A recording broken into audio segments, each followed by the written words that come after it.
اعوذ باللہ من الشیطان الرجیم بسم اللہ الرحمن الرحیم الحمد للہ رب العالمین والصلاة والسلام علی اشرف الانبیاء والمرسلین واہل بیتہ الطیبین الطاہرین المعصومین، اما بعد۔ سورہ مبارکہ طٰہٰ، آیت نمبر 87 سے آیت نمبر 97، 87 سے 97۔ بسم اللہ الرحمن الرحیم۔ قالوا ما أخلفنا موعدك بملكنا ولكننا حملنا أوزارا من زينة القوم فقذفناها فكذلك ألقى السامري فأخرج لهم عجلا جسدا له خوار فقالوا هذا إلهكم وإله موسى فنسي أفلا يرون ألا يرجع إليهم قولا ولا يملك لهم ضرا ولا نفعا وَلَقَدْ قَالَ لَهُمْ هَارُونُ مِنْ قَبْلُ يَا قَوْمِ إِنَّمَا فُتِنْتُمْ بِهِ وَإِنَّ رَبَّكُمُ الرَّحْمَنُ فَاتَّبِعُونِي وَأَطِيعُوا أَمْرِي قَالُوا لَن نَّبْرَحَ عَلَيْهِ عَاكِفِينَ حَتَّى يَرْجِعَ إِلَيْنَا مُوسَى قال يا هارون ما منعك إذ رأيتهم ضلوا ألا تتبعني أفعصيت أمري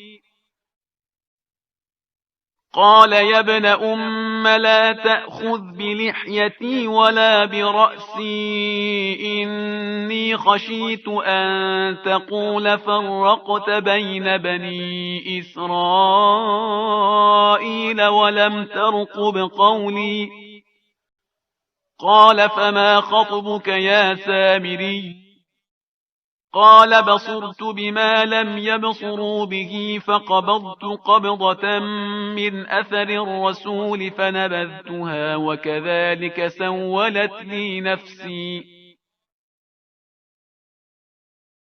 قال فاذهب فإن لك في الحياة أن تقول لا مساس وإن لك موعدا لن تخلفه وانظر إلى إلهك الذي ظلت عليه عاكفا لنحرقنه ثم لننسفنه في اليم نسفا۔ بات یہاں تک پہنچی تھی کہ حضرت موسیٰ علیہ السلام کی قوم نے جبکہ جناب موسیٰ علیہ السلام کوہ طور پر تھے، پیچھے سامری کی باتوں میں آ کر گوسالہ پرستی یعنی ایک بچھڑے کی پوجا شروع کر دی تھی۔ آیت کے الفاظ سے اتنا سمجھ میں آتا ہے کہ پروردگار عالم کی بارگاہ میں جناب موسیٰ علیہ السلام پہنچے، ان کے پیچھے پیچھے کچھ منتخب افراد جو قوم بنی اسرائیل سے تعلق رکھتے تھے وہ پہنچے۔ یہاں پر جو مدت تھی وہ 30 دن سے 40 دن ہوئی، اور اس دوران بنی اسرائیل سامری کے اس ٹریپ میں آ گئے کہ جس کے نتیجے میں انہوں نے توحید سے انحراف کرتے ہوئے شرک کو اختیار کر لیا اور بچھڑے کی پوجا شروع کر دی۔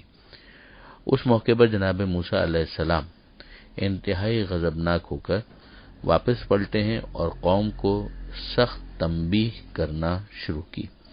تو انہوں نے یہ جملہ کہا کہ کیا تمہارے رب نے تم سے اچھا وعدہ نہیں کیا تھا؟ کیا یہ مدت بہت طولانی تھی؟ یعنی یہ تمام تر باتیں نہیں تھیں، تمہارے رب نے تم سے بہت اچھا وعدہ کیا تھا، نہ ہی یہ مدت کوئی بہت طولانی تھی، اور اس کے ساتھ ہی ساتھ کہ کیا تم نے کوئی ایسا ارادہ کر لیا کہ تم پر تمہارے رب کا غضب نازل ہو جائے؟ یعنی تمہاری حرکت بتا رہی ہے کہ گویا تم یہ چاہ رہے تھے کہ تم پر خدا کا غضب نازل ہو جائے، ورنہ اتنے صریح انحراف کی کوئی گنجائش موجود نہیں تھی کہ تم میرے وعدے کی خلاف ورزی کرتے جو میں نے تم کو سکھایا تھا۔ اب ان کا جو جواب ہے وہ یہاں سے شروع ہوتا ہے، قالوا ما اخلفنا موعدک بملکنا، تو انہوں نے کہا کہ ہم نے جو وعدے کی خلاف ورزی کی تو وہ از خود نہیں کی۔ اب ظاہر ہے کہ اس قوم کا یہ طریقہ تھا کہ ان کا جرم ایکسپوز ہو چکا ہے اور اب وہ اس جرم کا بار کسی اور کے اوپر ڈالنا چاہتے ہیں۔ بے شک سامری نے جو کچھ کیا وہ ان کے لیے ایک ٹریپ کی حیثیت رکھتا تھا، مگر خود ان کا انحراف بہت بڑا تھا۔ یعنی بالکل وضاحت اور صراحت کے ساتھ ہم دیکھتے ہیں کہ انہوں نے شرک کو اختیار کر لیا اور بچڑے کی پوجا شروع کر دی۔ تو یہاں پر انہوں نے اپنے طور پر اس پورے وزن کو، اس پورے بوجھ کو، اس پورے جرم کو شفٹ کرنے کی کوشش کی سامری کی طرف۔ وَلَكِنَّ حُمِّلْنَا أَوْزَارًا مِّن زِینَةِ الْقَوْمِ، اب وہ اس کو ایلوبریٹ کرتے ہیں کہ ہمارے ساتھ ہوا کیا۔ ہوا یہ کہ ہم لوگ جو زینت قوم یعنی فرعون والوں کے جو زیورات تھے ان کو اٹھا کر لا چکے تھے، وہ ہمارے ساتھ ساتھ تھے۔ یعنی یہاں سے سمجھ میں آتا ہے کہ وہاں پر جب فرعون والے غرق ہو گئے تو پیچھے جو ان کے بہت سارے سامان رہ گئے تھے اس میں ظاہر ہے کہ ان کا سونا بھی تھا، اور فرعون کا سونا کم تو نہیں ہوگا، تو وہ تمام تر چیزیں جس کو وہ قوم زینت کے طور پر استعمال کرتی تھی، اس میں گولڈ وغیرہ، اس کو ہم لے آئے۔ فقذفناها، اور اس کو ہم نے ڈال دیا۔ ڈال دیا سے کیا مراد ہے؟ ایک تو یہ ہے کہ ہم نے تو یہاں پر اس کو الگ سے ہی ڈال دیا تھا، اور ایک یہ ہے کہ نہیں، ہم نے بھی وہ کام کیا کہ جو سامری نے ہم سے یہ کہا، تو ہم نے بھی اس کو کٹھالی میں ڈال دیا کہ جہاں پر وہ سونا پگھلے اور پھر اس کو گوسالے کی صورت دی جا سکے۔ فَكَذَلِكَ أَلْقَى السَّامِرِي، اور اس طرح سے سامری نے ایک طرح ڈالی۔ ایک تو یہ ہے کہ سامری کا جو پورا پلان تھا اس کو یہ بتایا جا رہا ہے کہ سامری نے اس طریقے سے کیا کہ وہ پورا سونا جو ہے پگھلا کر اس کو بت بنانے کی طرف ہمیں راغب کیا، اور بالآخر ہم نے بھی یہی کام کر ڈالا۔ فَأَخْرَجَ لَهُمْ عِجْلًا جَسَدًا لَهُ خَوَارٌ، تو پھر سامری نے ان کے لیے ایک مورت، ایک مجسمہ، ایک آئیڈل اس طرح کا تیار کیا کہ جو اس بچڑے کی مورت کی حیثیت اور اس کا شیپ رکھتا تھا، لہو خارون، اور اس کے لیے آواز بھی تھی، گائے کی آواز اس میں سے آتی تھی۔ اچھا، اب گائے کی آواز سے مراد کیا ہے؟ کہ اس کو بنایا اس طرح سے کہ اس کے اندر سے جب ہوا پاس ہوتی تھی تو آواز سی آنے لگتی تھی، اور وہ گائے کی آواز سے مشابہ ہوتی تھی۔ تو انہوں نے اس کو اس طریقے سے جب پریزنٹیبل فارم میں دیکھا تو ان کو اس طرح سے ٹریپ کیا گیا۔ فَقَالُوا هَذَا إِلَٰهُكُمْ وَإِلَٰهُ مُوسَىٰ فَنَسِيَا، تو انہوں نے یہ کہا کہ یہ تمہارا بھی خدا ہے اور موسیٰ کا بھی خدا ہے، اور وہ لوگ بھول گئے۔ یعنی انہوں نے بچڑے کے اوپر پروردگار عالم کو منطبق کیا، یہی بہت بڑا شرک تھا، اور بھول گئے، یعنی جو موسیٰ علیہ السلام نے پیغام دیا تھا اس پیغام کو انہوں نے فراموش کر دیا۔ افلا یرون، کیا وہ لوگ نہیں دیکھ رہے تھے، ان لا یرجع الیہم قولا، کہ ان کی کسی بات کا بھی یہ جواب نہیں دیتا۔ ایک بے معنی سی آواز ہے، اس آواز کا اس سے کیا تعلق ہو سکتا ہے، مقابلہ ہو سکتا ہے کہ جو انتہائی وزین ہو، بامانی ہو، جس میں ان کے مشکلات کا حل ہو، مستقبل کے لیے گائیڈ لائن ہو، قیامت میں کامیابی اور نجات کیسے مل سکتی ہے اس کا پورا خاکہ اور ہدایت نامہ ہو، اس کو اس کے ساتھ کیسے کمپیئر کیا جا سکتا ہے؟ پروردگار عالم انہیں اس بات کی طرف متوجہ کرتا ہے۔ ولا یملک لہم ضرا ولا نفعا، نہ ان کے لیے کسی نقصان کا اس کے پاس اختیار ہے اور نہ ہی کسی فائدے کا، تو پھر یہ خدا کیسے ہو سکتا ہے؟ وَلَقَدْ قَالَ لَهُمْ هَارُونُ مِنْ قَبْلُ، اب یہاں پروردگار عالم نے خود حضرت ہارون علیہ السلام کی صفائی پیش کی ہے کہ جب یہ سب کچھ ہو رہا تھا تو جناب ہارون علیہ السلام کا سٹینڈ کیا تھا۔ وَلَقَدْ قَالَ لَهُمْ هَارُونُ، ان سے ہارون نے یہ کہا، من قبل، پہلے ہی کہہ دیا تھا کہ یا قوم انما فتنتم بہ، کہ اے میری قوم تمہارا امتحان لیا گیا ہے، وَإِنَّ رَبَّكُمُ الرَّحْمَٰنُ، اور تمہارا رب جو ہے وہ یقیناً خدائے رحمان ہے، فَاتَّبِعُونِي وَأَطِیعُوا أَمْرِی، تو میری اتباع کرو اور میری بات کی اطاعت کرو، یعنی میرے نقش قدم پر چلو اور جو میں کہہ رہا ہوں اس کو فالو کرو۔ مگر کیا اس قوم نے اس بات کو قبول کیا؟ یہاں پر پھر ایک مرتبہ غور طلب بات ہے کہ جو سامری ہے وہ ان کو گمراہ کر رہا ہے، پروردگار عالم کی طرف سے امتحان ہے کہ ایک طرف ہارون ہے اور ایک طرف سامری۔ ہارون علیہ السلام انہیں متوجہ کر رہے ہیں کہ یہ تمہارا امتحان ہے، دیکھ لو، اگر تم نے میری اتباع نہیں کی اور تم نے میرے امر کی اطاعت نہیں کی تو تم گمراہ ہو جاؤ گے۔ اور دوسری طرف سامری ان کو گوسالہ پرستی کی طرف لے کے جا رہا ہے، اور ان لوگوں نے اس امتحان میں ناکامی اس طرح سے حاصل کی کہ ہارون کا ساتھ چھوڑ دیا اور سامری کی باتوں میں آ گئے۔ یہیں سے ہمیں ایک بات اور سمجھ میں آ جاتی ہے کہ کئی مرتبہ ایسا ہوتا ہے کہ بہت مختصر سی مدت کے اندر ایک پوری قوم یا اس کی ایک اکثریت جو ہے وہ حق اور حقیقت کا راستہ چھوڑ دیتی ہے. ہارون وقت انہیں بلاتا رہتا ہے، لیکن وہ ہارون علیہ السلام کو خود کمزور بنانے کے درپے ہوتے ہیں، اور اس کی وہ تمام تر خدمات ان کے پیش نظر نہیں رہتی. جناب ہارون علیہ السلام ان کے درمیان کوئی نئی شخصیت نہیں تھے. ہارون علیہ السلام اس وقت سے کہ جب جناب موسیٰ علیہ السلام فرعون کے دربار کے اندر پیغام سنا رہے تھے، اس وقت سے جناب ہارون موسیٰ علیہ السلام کے ساتھ ساتھ تھے. خود جناب ہارون علیہ السلام کو موسیٰ علیہ السلام نے اپنی دعاؤں میں اپنا وزیر کے طور پر پروردگار سے مانگا تھا، اور پروردگار عالم نے عطا کیا تھا. یہ ہم پیچھے پڑھ بھی چکے ہیں یہاں پر بھی، اور اس کے علاوہ دیگر آیتوں کے اندر بھی. مگر آپ دیکھ لیجئے کہ حضرت موسیٰ علیہ السلام کے کچھ عرصے کے لیے، چند دنوں کے لیے غیبت میں جانے کی وجہ سے یہ نتائج سامنے آ جاتے ہیں. تو کبھی بھی اس طرح کی خوش گمانی کی گنجائش نہیں ہے کہ قوم اگر فی الحال بظاہر راہ راست پر آ گئی ہے تو پھر موسیٰ علیہ السلام جیسی کسی شخصیت کے چلے جانے کے بعد بھی وہ راہ راست پر رہے گی. ہم دیکھتے ہیں کہ لاکھوں کی تعداد میں افراد تھے کہ جنہوں نے گوسالہ پرستی قبول کر لی، اور چند ہزار افراد تھے کہ جو وہ ہارون علیہ السلام کے ساتھ رہے، اور ان کو بھی قوم والے قتل کرنا چاہتے تھے.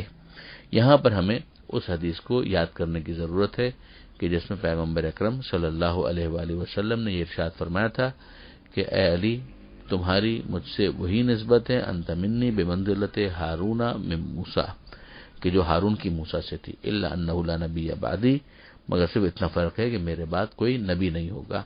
تو جس طرح سے نبوت کے علاوہ جناب ہارون علیہ السلام نے حضرت موسیٰ علیہ السلام کے پیچھے اتنی زحمتیں اور اذیتیں اور ان کا سامنا کیا ہے، اسی طریقے سے پیغمبر اکرم صلی اللہ علیہ وآلہ وسلم کے بعد امیر المومنین حضرت علی علیہ السلام کے مرتبے اور مقام کو بھی نظر انداز کیا گیا، اور چند سلمان صفت رضی اللہ تعالی عنہم اجمعین، ان افراد کے سوا اکثر افراد نے اس حق میں کہ جو جناب ہارون علیہ السلام کی طرح سے امیر المومنین کا تھا کہ ان کی اتباع کی جاتی، ان کی اطاعت کی جاتی، اس سے وہ منحرف ہو گئے. اور جس کا اشارہ نہج البلاغہ کے اندر بھی امیر المومنین نے خطبہ شکشکیہ اور دیگر خطبوں کے اندر فرمایا ہے. قالو، تو اب یہاں پر آگے بات بڑھتی ہے کہ ان لوگوں نے ہٹ دھرمی کے ساتھ یہ کہا کہ لن نبرح علیہ عاکفینا، ہارون کی بات کو نظر انداز کر دیا اور کہنے لگے کہ ہم تو برابر لگے رہیں گے اسی کی عبادت میں، عاکفینا حتی یرجع الینا موسیٰ، یہاں تک کہ موسیٰ ہمارے پاس پلٹ کر آئیں. قال یا ہارون ما منعک اذ رأیتہم ضلوا، اب پروردگار عالم نے گویا اسی لیے پہلے ہارون علیہ السلام کی صفائی پیش کی کہ ہارون علیہ السلام کا بہت مضبوط موقف تھا، اور یہاں پر جناب موسیٰ علیہ السلام اس سچویشن کی گریوٹی کو گویا سمجھانے کے لیے یہ بتاتے ہیں کہ ان کا ہارون علیہ السلام کو مخاطب کر کے انتہائی سخت رویہ، تاکہ یہ سمجھ میں آ جائے کہ بنی اسرائیل والوں نے کتنا غلط کام کیا ہے. قال یا ہارون، تو موسیٰ علیہ السلام نے کہا اے ہارون، ما منعک، تمہیں کون سا امر مانے تھا، اذ رأیتہم ضلوا، کہ جب تم نے دیکھا کہ یہ لوگ گمراہ ہو چکے ہیں، اللہ تتبعن، کہ تم میرے پیچھے پیچھے نہ چلے آئے، افعصیت امری، کہ کیا تم نے میری بات کی مخالفت کی ہے، یعنی کیا تم نے بھی میری اتباع نہیں کی. ایک تو یہ بات کہی گئی کہ میرے پیچھے پیچھے نہ چلے آئے، یعنی طور پر کیوں نہ چلے آئے، اور ایک یہ کہ نہیں کیا تم نے بھی میری اتباع نہیں کی، جو زیادہ بہتر لگتا ہے.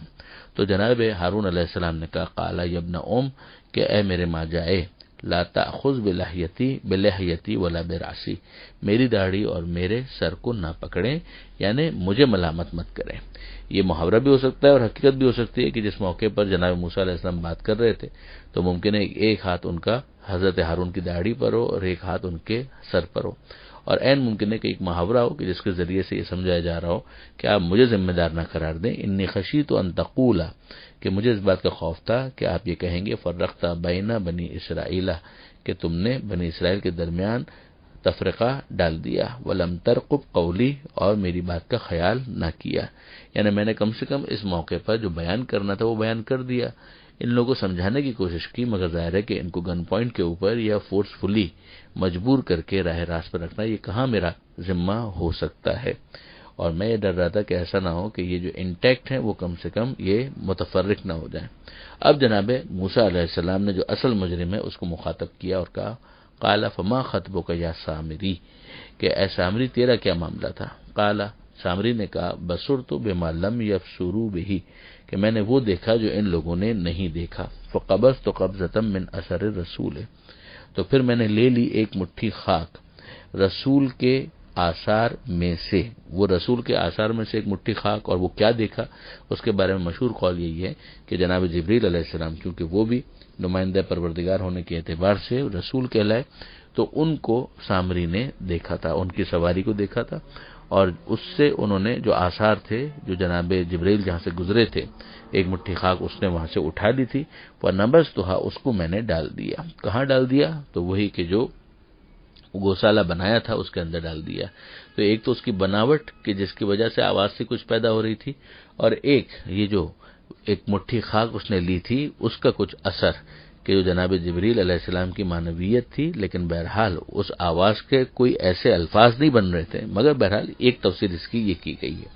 وَكَذَلِكَ سَوَّلَتْ لِي نَفْسِي، اور ایسا ہی میرے نفس نے مجھے سکھایا. قال، اب حضرت موسیٰ علیہ السلام اسی عدالت کے اندر فوراً سامری کو سزا سناتے ہیں، اور 3 باتیں ہیں اس کے اندر.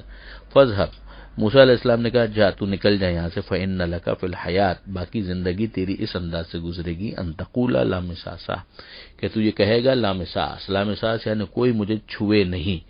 یہ ایک سزا تھی، سوشل بائیکاٹ تھا. اور بعض تفسیر کے اندر یہ بھی آیا ہے کہ حضرت موسیٰ علیہ السلام کی بد دعا سے سامری کو ایک ایسی بیماری ہو گئی کہ اگر کوئی قریب آئے اور چھوئے تو خود اس کو بھی یہ چھوت کی بیماری لگ جاتی تھی. لہذا لوگ ویسے ہی اس سے دور رہتے تھے، اور خود یہ بھی بولنے پر مجبور ہوتا تھا کہ لامساس، کوئی مجھے چھوئے نہیں. بظاہر اگر کوئی چھوئے تو خود اس کو بھی بہت زیادہ اذیت ہوتی تھی. تو ایک تو سزا یہ ہو گئی. وَإِنَّ لَكَ مَوْعِدًا لَن تُخْلَفَهُ، اور ایک وعدہ گاہ ہے کہ جس کے خلاف نہیں ہوگا. یہ بظاہر قیامت کے عذاب کی طرف اشارہ کر دیا گیا. اور پھر اس کے بعد تیسری سزا یہ دی گئی وَانظُرْ إِلَىٰ إِلَٰهِكَ، اب ذرا اپنے خدا کو دیکھ. الَّذِي ظَلْتَ عَلَيْهِ عَاكِفًا، کہ جس کی تو عبادت میں لگا ہوا تھا. لَنُحَرِّقَنَّهُ، ہم اس کو یقیناً جلا ڈالیں گے. ثُمَّ لَنَنْسِفَنَّهُ، اور پھر ہم اس کو بہا دیں گے. فِي الْيَمِّ، میں دریا میں، نصفا، خاک بنا کر، یعنی ہم اسے تیری نظروں کے سامنے ختم کر دیں گے. ظاہر ہے کہ جسے اس نے اس طرح سے بنایا تھا اس کا اس کی نظروں کے سامنے خاک میں تبدیل ہو جانا اس کے لیے ایک اذیت کا باعث تھا. تو یہ تین عذاب اس کے سامنے آ گئے. ایک وہ جو مستقبل میں آئے گا یعنی قیامت کا، ایک جو فوری آ گیا کہ جس کے نتیجے میں اس کا سوشل بائیکاٹ بھی ہو گیا، اور تیسرا یہ کہ جس کو اس نے بنایا تھا اس کی ایجاد، اس کی اس بدعت کو اس کے سامنے جلا کر خاک کر دیا گیا. آیت نمبر 97 پر یہ صفحہ مکمل ہوا. پروردگار عالم سے دعا ہے قرآن پڑھنے، سمجھنے اور عمل کرنے کی توفیق عطا فرما، اور وارث قرآن امام زمانہ کے ظہور میں تعجیل فرما. وآخر دعوانا ان الحمد للہ رب العالمین. والسلام علیکم ورحمۃ اللہ وبرکاتہ.